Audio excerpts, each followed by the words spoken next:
Bishop Thomas John Paprocki celebrates 15 years as Bishop of the Diocese of Springfield in Illinois.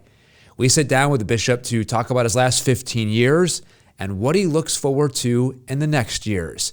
It's a conversation you don't want to miss. It's Bishop Paprocki as you've never heard him before. This is Dive Deep.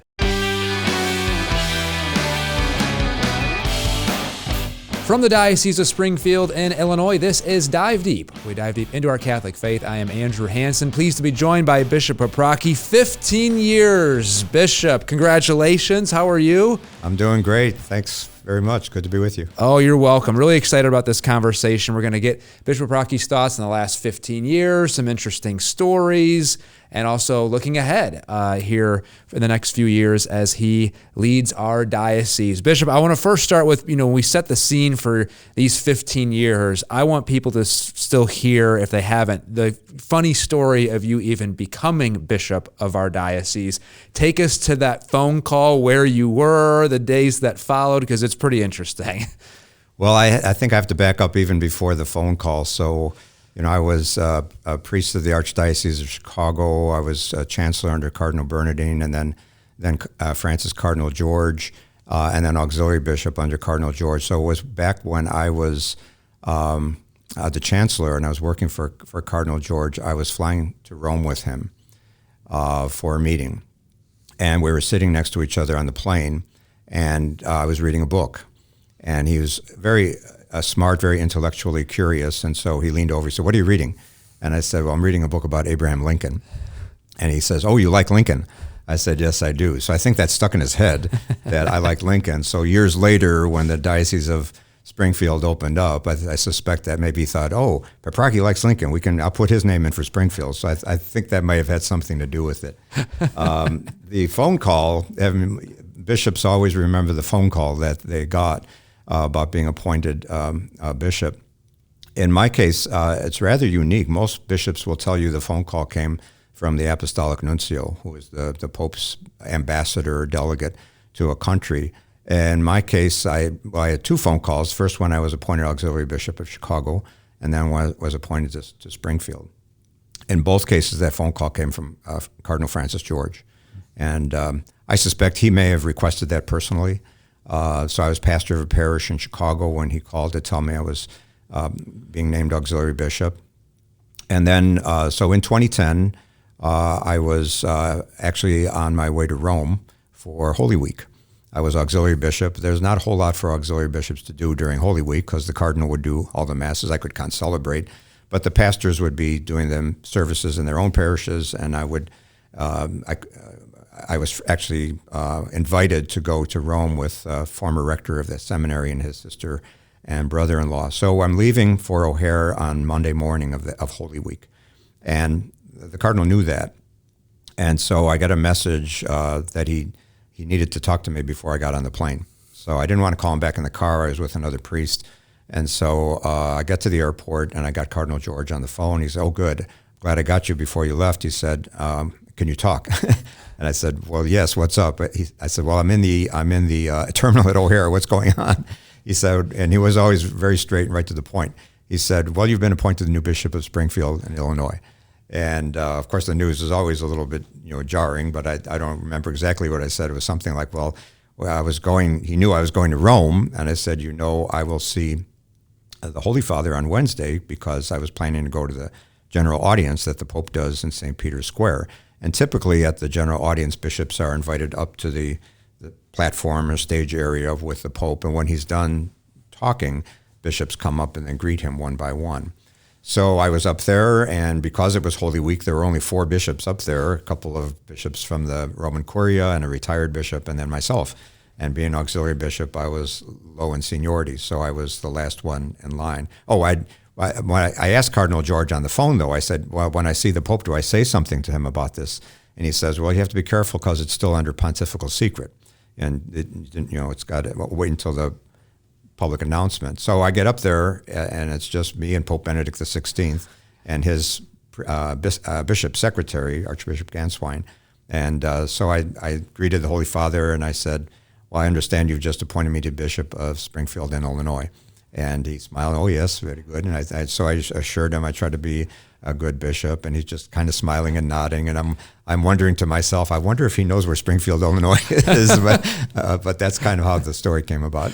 Probably not, but I'm sure as smart as Pope Benedict was, he knew about Abraham Lincoln. I'm sure he did, yeah. Oh, I love that story. Okay, when you got the news, Springfield, what goes through your mind? You know, obviously you knew about Springfield. You're from Illinois, so you know all about it, which I know some bishops don't even have that luxury. You're like, I haven't even heard of this city. But when you heard Springfield, what went through your mind? Well, I was actually very excited. I was happy to be coming to Springfield, in part because of my love of Lincoln. I was happy to be appointed to a diocese in Illinois.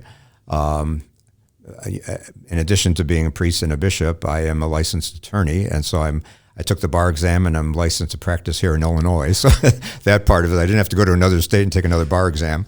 So it was good to say I can still practice here in Illinois, keep my law license. That's part of the story too. When I told my mother that I was being appointed to Springfield, her first reaction was, "Oh, you're going to be farther away."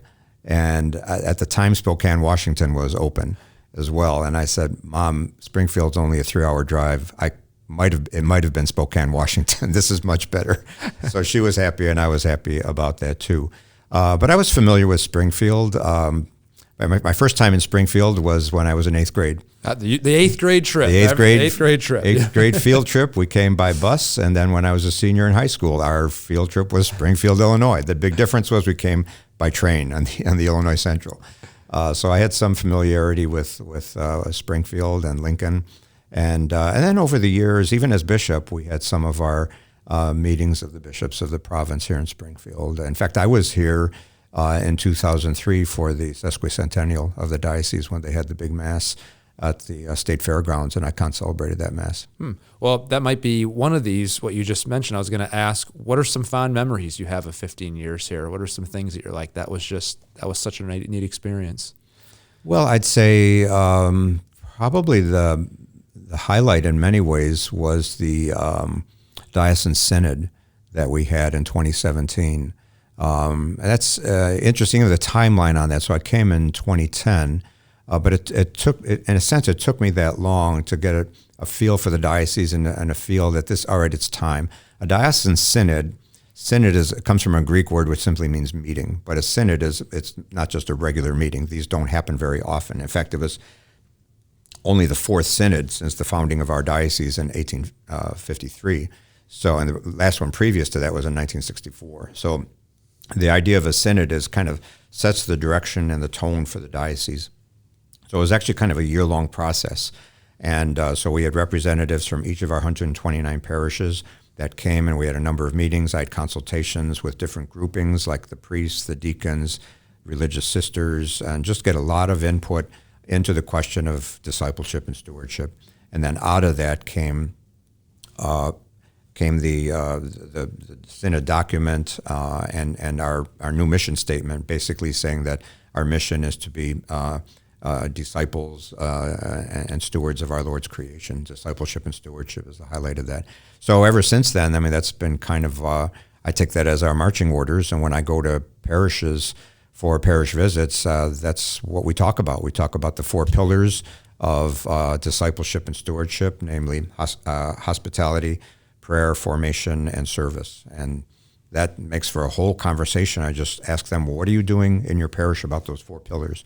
And there's a lot of things, a lot of good things are happening in our parishes. So in many ways, that was kind of a highlight.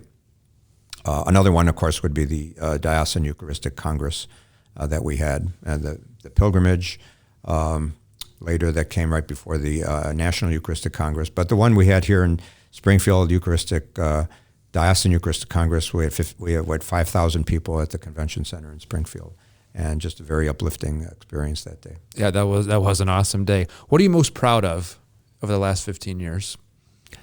I would say I'm most proud of the number of priests that have been ordained for our diocese. So I've ordained 38, and I'm scheduled to ordain 2 more, so that'll bring me up to 40 in 15 years. I think, especially for the size of our diocese, that's a very high number, relatively speaking. So I look at other dioceses. I feel sorry for them if they don't have the number of vocations. I also see Their presbyterates are kind of aging and really facing some very difficult decisions. But I'd say we've been very blessed. I've been saying for a number of years when I first came here in 2010 that we had 100 diocesan priests, 25 of them in our senior status and 75 of them in active assignments. And I've been saying that for a number of years, and it dawned on me, it's like, well, most dioceses that ratio would be changing. But we've stayed pretty consistent with that 100, of which 75 in active assignments, 25 senior status. And so that was borne out recently where an organization called Vocation Ministry, which is headed by Rhonda Grunwald, did a study. We actually had her come to talk to our priests at one of our convocations recently. But she did a study of dioceses that are either at or above what they call replacement rate. So are you getting enough ordinations to replace the number of priests that are retiring or dying? And we came in 3 in the United States. Nashville was number 2, and Wichita was number 1. But we came in that we're replacing at about 163%.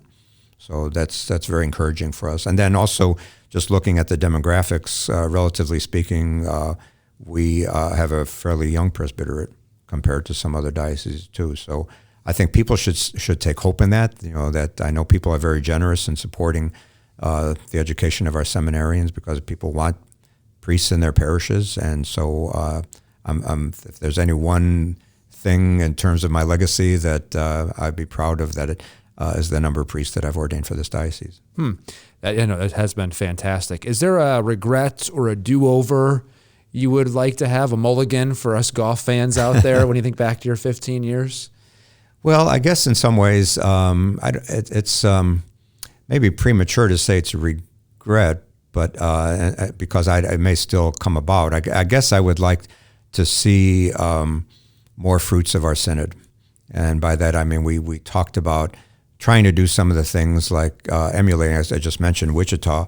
They've been doing discipleship and stewardship for a number of years, which bears fruit in terms of their vocations. That's why they're number 1 in their replacement rate, which was like I think over 200%. And a diocese similar size as ours in terms of Catholic population, and they have over 40 seminarians, and that's been one of our goals. And so right now we're at 11. We were over 20, and it looks like we were getting closer to that 40 number, and then the number has dropped down because we have ordained a good number of those men, and so we're working on trying to replace them. So I'd like to see our number of seminarians go back up. I would also like to see the other fruit of that being disciples and stewards of God's creation is another thing Wichita does, is they, because of their tithing model, they are able to provide Catholic education without charging tuition to parents. I'd love to be able to do that, and we've been stated as one of our goals. If we could even work towards that by lowering tuition, giving more scholarships, to get to the point that we could provide Catholic education without charging the parents tuition. Somebody has to pay for it, and so that's the tithing model. The whole parish really contributes. The way we support public schools, it's not just parents of school children that pay taxes for public schools. Everybody, the whole community gets taxed. So in a sense, we have to get that mindset that the whole community is responsible for handing on the faith to the next generation. And if we can do that in our words and our actions, that would be helpful. What are some touching moments or stories when you think back over your 15 years that come to mind that just always has sat with you? Well, I think the most memorable moments for me are all the priesthood ordinations that I've done. That's probably, I would say, the happiest thing I do as a priest. To see a young man who's made that decision. Not always a young man. We have some older vocations too, second careers or widowers, and so I'm grateful for them as well. But I know how special that is, and then especially in 2020, when the largest group I ordained was 8, and to have 8 men ordained, it was somewhat, the only disappointing part of that was that I was looking forward to this big ordination at the cathedral with 8 men being ordained in a packed cathedral, and unfortunately it was 2020. So spring of 2020, so we had COVID going on. And I wound up having to split that. So I had two men from Poland, and their families couldn't come here anyway because of travel restrictions. So I wound up doing their ordination in May, practically an empty cathedral. And then the other 6 I did at the end of June when things started to open up. So we were at least able to have 200 people in there. So the disappointing part of that was just the way it panned out in terms of the number of people that were restricted to having there. But the really encouraging part of that is to see 8 men ordained. And last year I ordained 5, which was another great group. When you arrived, did you expect to be here 15 years? Frankly, no, because I had a number of people telling me that, including a now deceased priest who was retired at the time, and he was actually having some dementia issues. So he said to me at one point, "Bishop, you're going to be here for 5 years, and then you're going to be sent somewhere else." And I thought, does he know what he's saying, or was that prophetic, or what? So I think there were a lot of people that thought that, and as it turned out, thankfully I've stayed here. I'm actually happy that I've been able to stay here, because by not being transferred to another diocese, I've been able to follow through, like our synod. If I had been transferred in 5 years, that synod might not have happened. And so the fact that I was here and able to do that, I've had a lot of people say to me though is, well, don't you want to be an archbishop of a big archdiocese? And an answer, I usually quote my father, who had a pharmacy. Our family business was pharmacy that my grandfather started. My dad took over my grandfather's store, but then my uncle had a pharmacy, my dad's brother, and it was twice the size of my dad's. And I remember my dad and I drove out to my uncle's store once. He had to pick up something that he ran out of stock. And on the way home, I don't remember how old I was, but I was small enough to be able to ask this question very innocently. I said, "Daddy, how come you don't have a real big drugstore like Uncle Joe has?" And my dad said, "Bigger store, bigger headaches." So when people say, "Don't you want to be archbishop of a big archdiocese?" I said, "No, bigger diocese, bigger headaches." And I know, because I was chancellor in Chicago, so I know what the big headaches are like. Do your daily prayers always include the people of our diocese? Yes, they do. The daily prayers, and then once a week I offer what's called a Missa pro Popolo, a Mass for the people. So I usually pray that in my chapel. So at least once a week I'm praying for all the people of our diocese, but then on a daily basis. In fact, when I'm running, I kind of I usually run alone, and so I have kind of a whole litany of people that I pray for. So as I'm praying, I'm praying for the priests and the people of our diocese. Now, you get to visit our parishes throughout all these years, 15 years. You've been to them all. You're also, every year, you're continuing to try to hit many parishes as you can. 129 we have in our diocese. What are some of the most beautiful to you? Well, the most beautiful, I think, is our cathedral. I think we have a fantastic cathedral. I think we have one of the best cathedrals in the country. And I say that not just because it's our cathedral, but I've traveled. I've seen a lot of cathedrals, and ours is beautiful. It's with the vaulted ceiling, for example, modeled at St. Mary Major in Rome, and beautiful renovation that was done in 2009, just before I came.